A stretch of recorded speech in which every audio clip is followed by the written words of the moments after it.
Assalamualaikum warahmatullahi wabarakatuh. Ibu kali ini akan menjelaskan struktur kontrol percabangan, yaitu modul kita nomor 11 yang videonya belum sempat dibuatkan ya. Nah, pertama di struktur kontrol percabangan ini kita sudah ke PHP ya, PHP.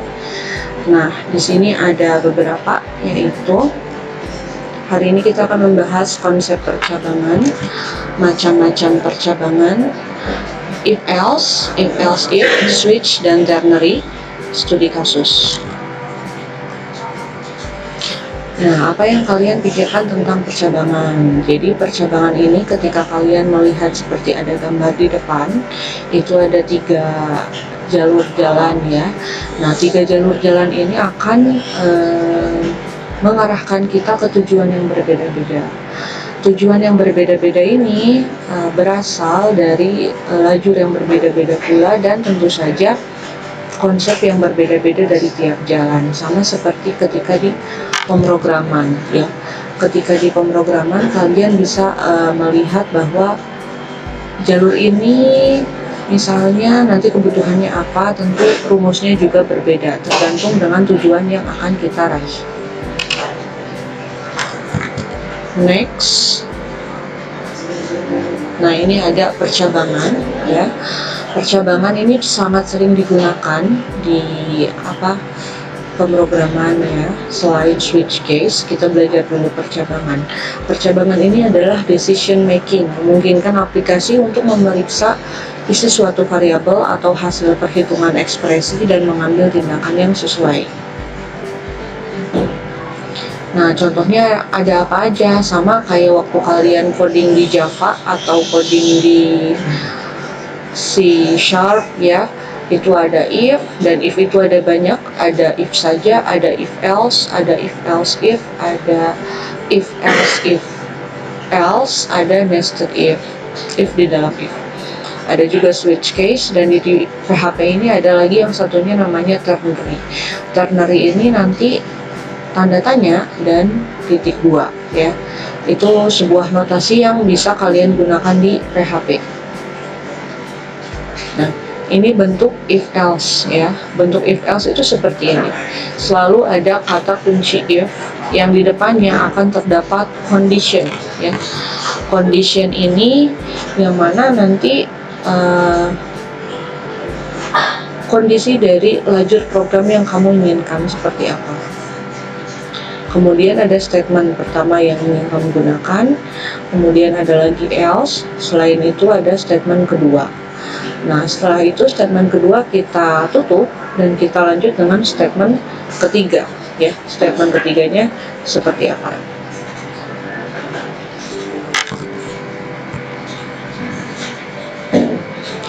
Nah, condition akan diperiksa apabila bernilai true, maka statement 1 akan dijalankan. Kalau misalkan false, maka statement 2 yang akan dijalankan. Maka apabila tidak memenuhi kedua kondisi tersebut, maka yang akan dijalankan adalah statement ketiga. Nah, ini yang pertama, studi kasusnya seperti ini, yaitu nanti kalian diminta untuk bikin sebuah form. Ada nama, ada bahasa Indonesia, ada matematika, ada bahasa Inggris, ada teori kejuruan. Ini semua nanti kalian tolong sambungkan menggunakan PHP, pakai metode get dan post ya. Nah, itu clue-nya ya. Di clue-nya jadi nanti kalian bisa mengerjakan ini menggunakan metode get dan post. Nilainya kemudian nanti ditambahkan. Jadi yang bahasa Indonesia, matematika, dan bahasa Inggris itu pastikan value dari variabelnya, tipe datanya adalah yang bisa dihitung. Bisa kalian menggunakan integer atau pakai float ya. Tergantung gitu, kalian mau pakai yang mana gitu. Jadi ini untuk menghitung nilai akhir. Nah, untuk menghitung nilai akhir itu kalian bisa menggunakan rumus rata-rata ya. Dari bahasa Indonesia, matematika, bahasa Inggris, dan teori kejuruan, ini semuanya ditambahin ya. Ditambahin terus nanti dibagi berapa? Dibagi 4 untuk nilai akhirnya ya. Kemudian bentuk if else if ini sama kayak yang tadi, cuman nanti dia bakalan ada if lagi ya, ada if lagi, ada kondisinya lagi. Kemudian ada lagi nested if atau if bersarang.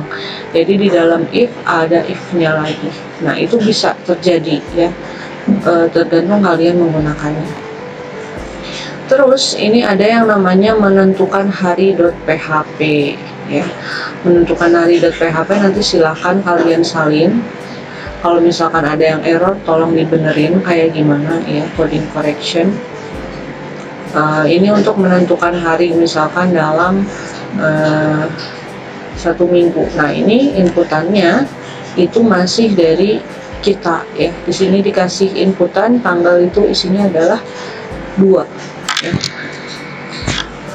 Kemudian di situ ada if lagi. Jika tanggal kurang dari sama dengan 10, maka tulisannya adalah selamat berakhir pekan pada tanggal muda. Selain dari itu, selamat berakhir pekan pada tanggal tua dan tetap semangat. Nah, maksudnya ini tentunya tergantung dari value atau nilai tanggal yang kita masukkan ke dalam yang barusan di atas ya. Yang ini nih, yang baris ke-3 ya, tanggal sama dengan 2 gitu. Terus nanti selanjutnya kondisinya semoga hari Anda menyenangkan dan sampai jumpa di akhir pekan, seperti itu ya. Eko itu berarti untuk menampilkan tampilannya ya. Kemudian ada switch. Nah ini switchnya mirip sekali dengan yang ada di C# ya, baik Java juga sama seperti ini, cuman notasinya aja yang berbeda. Kalau di PHP sama ya kayak Java, di ujungnya harus ada titik koma ya. Ada titik koma, case 1 titik koma, kemudian statementnya apa, kemudian break titik koma. Nah silahkan kalian gunakan switch case ya, menggunakan dalam studi kasus 2 seperti ini ya. Yaitu ini bentuknya ya, ada bulan, ada tahun, ada hitung ya. Ini bulannya nanti berapa, misalkan 12, tahunnya berapa, terus nanti tinggal dihitung, menghitung jumlah hari. Nah ini caranya gimana, tentu bulan ini ada 12. Nah tahun ini kan kita bisa secara global dimasukin ke sini ya, tahunnya tahun berapa, cari rumusnya ya. Kemudian selanjutnya ada bentuk ternary. Nah ini sudah ibu siapkan yang versi genap dan ganjil. Nah silahkan kalian buat nanti untuk studi kasusnya versi positif dan negatif ya.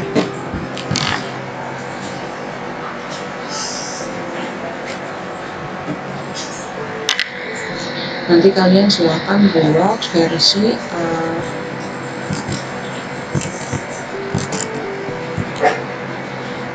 bilangan positif dan negatifnya.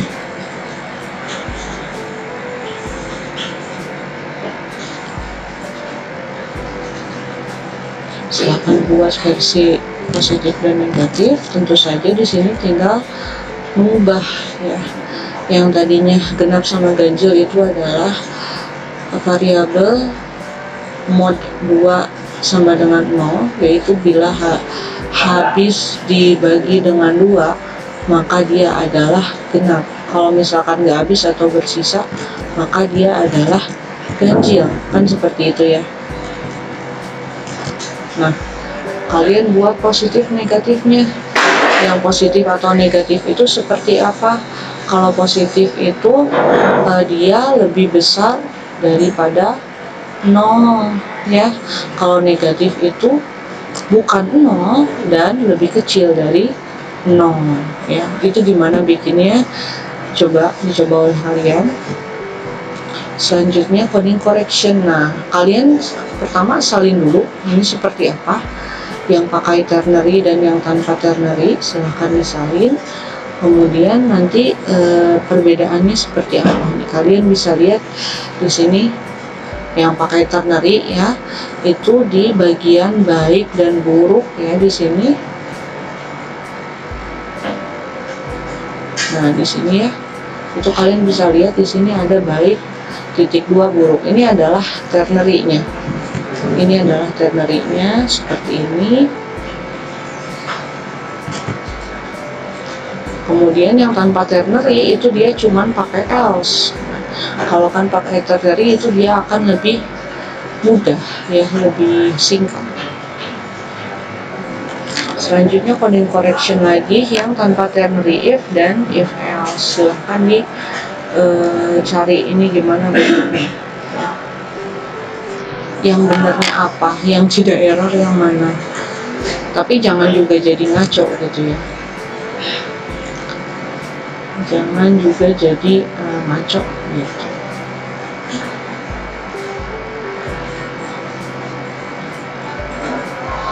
Kalau misalkan ngaco ya berarti belum benar codingnya.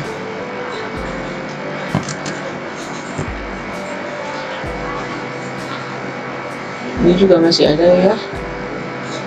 Nah, terus nanti ada studi kasus A4. Ini menampilkan A, B, C, D, E ya. Apakah nilai seseorang itu A atau B atau C atau D atau E dengan cara-caranya tersendiri. Nah, yaitu di sini ibu kasih kondisi ya. Kalau mau A itu dia harus 80 sampai 100 itu nilainya A dan dia akan berwarna hijau. Kalau misalkan biru itu 70 sampai 79 dan dia akan berwarna biru ya. Dan begitu selanjutnya.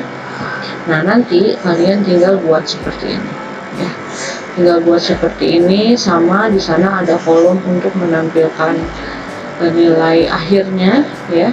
Kemudian nanti akan ada hasilnya, berapakah dia indeksnya A, B, C, D, atau E gitu. Nah, ini contohnya ya studi kasus by Dian seperti ini. Misalkan segini misalnya, terus nama siswanya,